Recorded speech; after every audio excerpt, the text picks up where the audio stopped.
Hey guys, it's Jan, Not a Real Farm. So guys, as you know, I have plants that are in the sunroom, and sometimes what happens is if I reorganize them and I sit them on the floor or anything like that, this is what my little boo-boo here does to my plants. Right, Boo?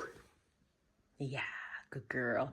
So what we've done to counteract her actually eating a lot of my plants on the floor is we've grown her own cat grass.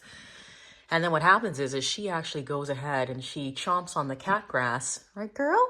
Hi, rather than eating my plants. So this is kind of a little bit of a hack that you can use if you've got plants on the inside of the house and you're trying to keep the plants from dying because you've got animals. So you can see what happens with this is if I don't put cat grass down, she tries to go into the plants that I have in the house or just some of the plants that I have planted.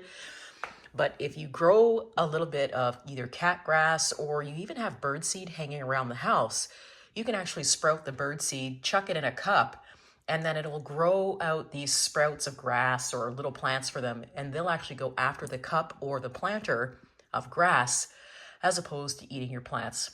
So just thought I'd share. Right, Boo? Good girl. See you soon.